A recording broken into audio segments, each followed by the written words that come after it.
No, remember this is a series review. Yeah. Whenever you're ready, buddy. Hey guys, this is Villains the Man. I'm Evan the Great. This is Justin Von Doom. And this is my brother Dustin, also known on HC Realms as Hero Man. Today we're going to do a series review over Jessica Jones. Yes, it's the second in Marvel's Netflix series, followed from Daredevil, which was fantastic. Debuted a couple weeks ago, so hopefully by now you watched it before you decide to watch this at all. The book is based on the series Alias by Michael Brian Bendis that come out in the early 2000s, and honestly, I admit, for a guy that reads a lot of comics, I've never read it, never wanted to pick it up. I remember when it came out, and then they announced her as a character for these Netflix series, and I wish I could have found one before it got expensive. My overall thought on the show is it was great. It was really dark, darker than what Daredevil was, and it kept really great pace, and I can't wait for season 2. I agree with Justin. It was great overall, but I don't agree that it was darker than Daredevil. I just thought it was more sexual than Daredevil. Yeah. I think that's what made it feel more adultish. But I do think they went over the top with how sexual it was. I felt like they just drug it out a little too long into the episodes. But it's a great show. The only thing I can really say to the fans is do what I did. Take a second or 13 hours like I did, sit down and watch it. I guarantee you'll like it, especially if you're tuning in to a podcast about it. Take the time and watch it. It's really good. Watch it twice. There's Easter eggs in it. It's worth watching. And I agree with the table. It was a very dark film. The villain in it, they delivered again. Just like Daredevil with Kingpin. They took a villain that everybody kind of laughed at and they turned him into a monster. Well, they really turned Kilgrave into a monster. Some of the things he did just made the film that much better. Him and Jessica fed off each other and just made it for a really great series. And I'm sure we all agree, he is probably the greatest part of the show. Yes. Just like the Kingpin was in Daredevil. You get Purple Man, who... Kilgrave. Well, yes, Kilgrave. Well, he's Purple Man. And he is... I don't even know if you consider him a D-list villain for Marvel. He's like down there with like Armadillo, the Walrus, people no one ever cares about. You know, he's usually the character that someone new gets to beat up when they first get a series. But they took him, and David Tennant at that, who everybody knows as Doctor Who, Yep. which I've never seen Doctor Who, so this is the first time I've ever seen him in anything, and make him evil as fuck. I mean, to where, where he's like, get rid of all traces of him towards the end of the episode, and the dude is like putting the body parts in the blender. I mean, that's some twisted shit. And I mean, where you thought the Kingpin was going to be violent, where he beats the dude's head in with the door, this Kilgrave takes it to a whole new level. And for me, he is what made the show. I loved Kilgrave. I felt that I enjoyed how evil he was to the extreme, like putting parts in a blender. But the parts I liked about him was his smaller, I guess you call deeds of evil. For instance, he's getting a magazine and he cuts line, and someone says something to him, and he goes, "Oh yeah, pick up that coffee, throw it in your face," and walks off. That's what I enjoyed. I enjoyed them little moments like that you just, he has no good in him. Like something that small. He didn't kill anybody, but he probably scarred the guy for life just because the guy said something to him for cutting a line, as anybody that has a pair would do. But for doing it, he got boiling hot coffee in his face. I enjoyed moments like that with Kilgrave, and I felt like they built his character. Them little moments, you kind of got little glimpses of him, his evilness like that, until the end where he just unleashes. When he unleashes, you see that he's gone. He's evil. He doesn't really even have a heart. He has no compassion, except for towards Jessica. He loves her. To me, I felt like they played off each other so well because she's what grounded him to really what a human still was. That's like his one attachment was her. Without her, he's out there. He's just a lunatic. But with her, he wanted to be normal and he was grounded. And I really enjoyed that about him. before we go on, you said something that caught my attention where you're like, he has no compassion, and then you kept talking about with Jessica. Well, think about when they go in and they save the hostages. Would you say he doesn't have compassion, and then they talk about that, which he kind of takes it to a dark tone. Yeah. But you say he doesn't have compassion, but obviously, in a sense, it was there.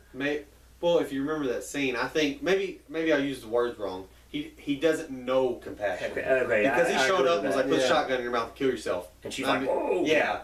He probably, I guess he doesn't know what compassion is, would fit better than he doesn't have it. He doesn't know what it is. And that really does shine through the character. And I enjoyed that about him. I think maybe his compassion lies dormant until Jessica's involved.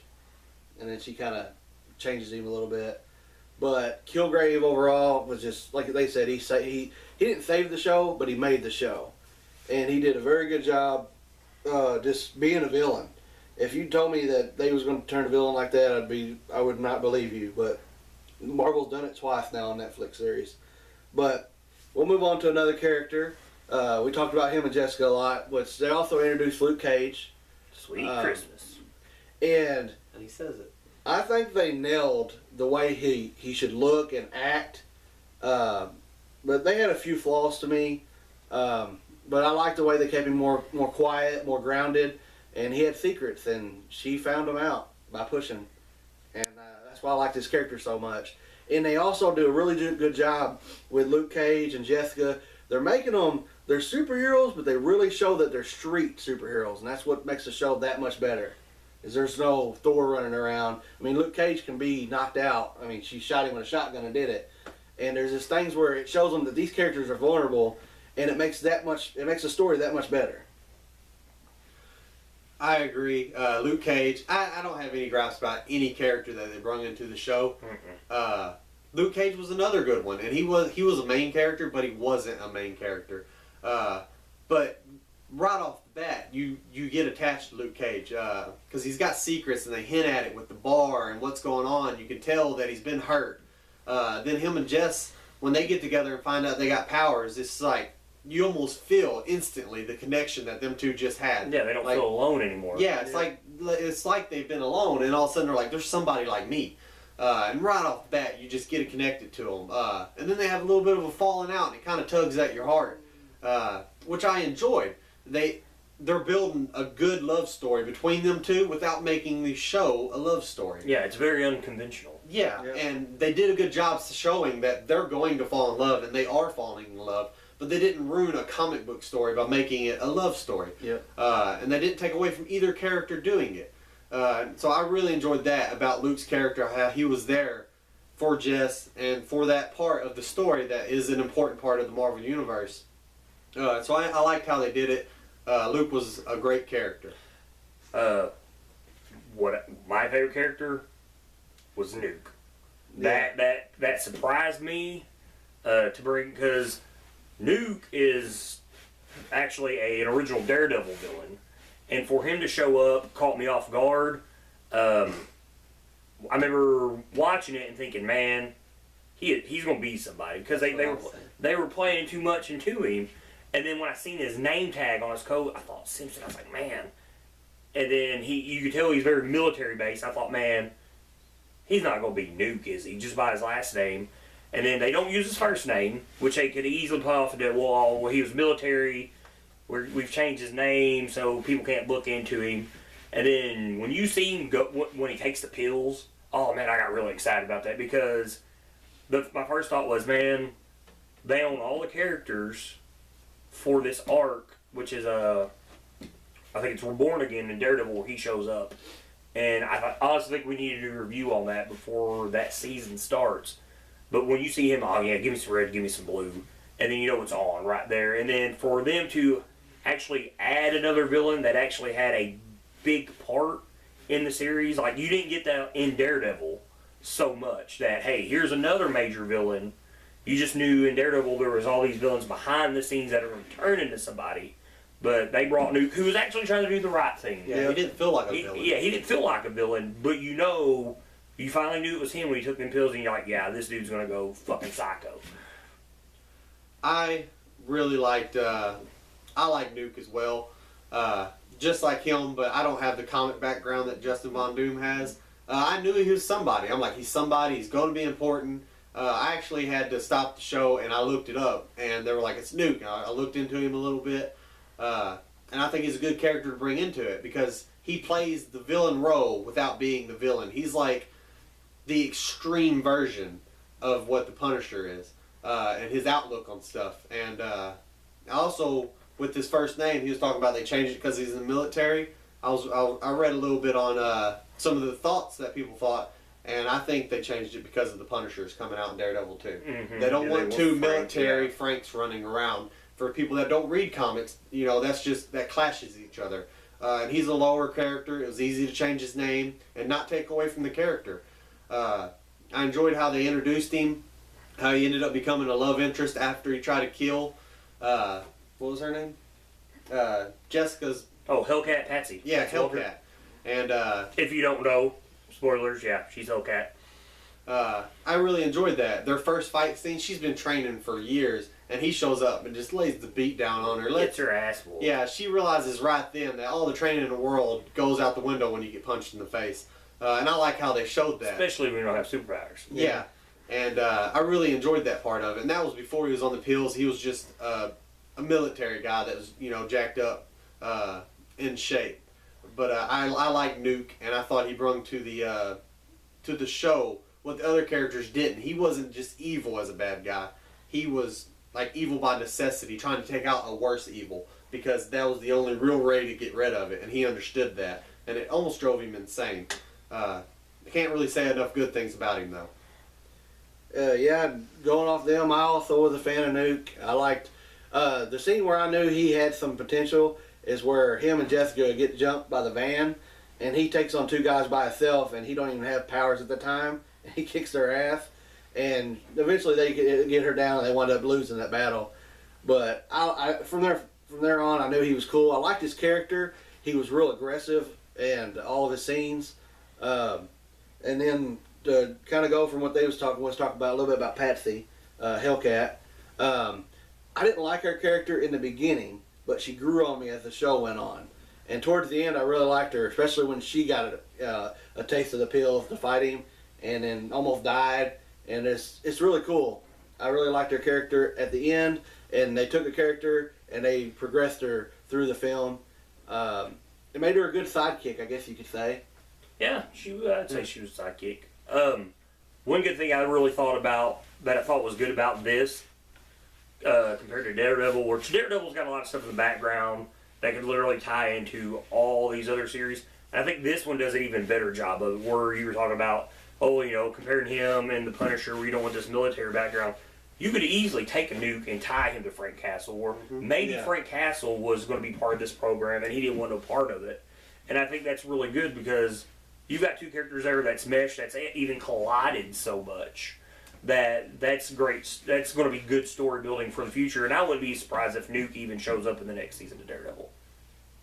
Yeah, building on what you just said, that sparked an idea for me. It would be very easy to, after the second Daredevil, to bring the Punisher into the next Jessica Jones or the next Luke Cage, wherever Nuke shows up, because you could have built off of, he got out of the program because, like, say, him and Frank were friends. Yeah. And, like, he's, like, threatened him, basically. And so Nuke got out of it trying to fix himself and went back into it thinking that's what he had to do. And that would be a good point to draw the Punisher or Frank back in to stop him because he knows what the program is, he knows what it does, and if that's somebody he's went to war with or whatever, he would be inclined to go try to correct him again.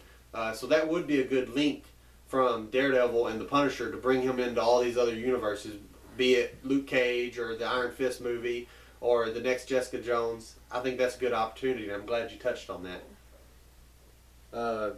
I agree with all they said about bringing up everything in this world, and Daredevil. They're doing a really good job of making it all interchangeable, where you can have characters in each different films and it's all going to work and you can tell it's going to work. Through this film, they kind of tie them in when they use Night Nurse towards the end to kind of work on Luke Cage, and she goes into Jessica's house and she sees what dump it is, but she sees that he cares for her because she basically tells them she knows somebody that can help them too, and they turn it down, which I'm glad. I really didn't want to see Daredevil in it yet, but I think the time is coming, and they always pick the right times for things to happen. The only problem I had with the whole show, and it really ain't a problem, is the ending was all right, but I think they could have did a little better job on it. That's what I agree with. I thought the ending was very lackluster. Yeah. There were like, you know, in Daredevil, you knew the fight was coming. Yeah. And then they do this build up to where, you know, okay, you think she's under his control, and then she's like, up, snap. There was nothing there that filled you up at the end, like in a sense of accomplishment. And I thought that was the only problem in the show, was just the ending. Yep. I mean, it was all this build up, you know, of him and her, this past, and then all of a sudden, it's over just like that. There was no exclamation point on the end of the season. It was just like, literally, a snap, and it was over. I understand why they did it. If he can't control her, if she did get her hands on him, it would end like that. Well, and also, they also build him up to be really powerful, too. Yeah, he is really powerful. I mean, I can't think of one time in the comics he actually does anything to the insane amount that, which, I mean, they injected him with the whatnot, you know, whatever it was to increase his powers, but, I mean, he was extremely powerful at the end, and I understand that's why they had to kill him, but it was just so lackluster on just happening. The end is also the only time you get to see him actually turning purple. Yeah. When he's yelling at her, trying to get his powers to work on her. That's why he's been increasing himself and enhancing himself, and you see his veins start turning purple. And I got a little excited about that point, but the end was a little lackluster, but it didn't bother me because I see it playing out that way. What bothered me is that they killed him. Like, I love that character so much that I was more let down by the fact that he died than I was the fact that the way it ended. I'm like, oh no. Like, I could see him in every other Marvel show. I liked him that much. And I was actually saddened by the fact that he died. And that's when you play a good villain. When somebody is almost rooting for you and you're the bad guy. Yeah, they could have used him as a threat if they wanted to do this Defenders, which I hope they do, Heroes for Hire. He would actually be a good villain for all of them to face. Yeah, because he can control other people. Like, I mean, he could have got a hold of Nuke and had him fight Jess at the end. He did do it with Luke Cage, but he could have did it with Nuke at the end or just whoever.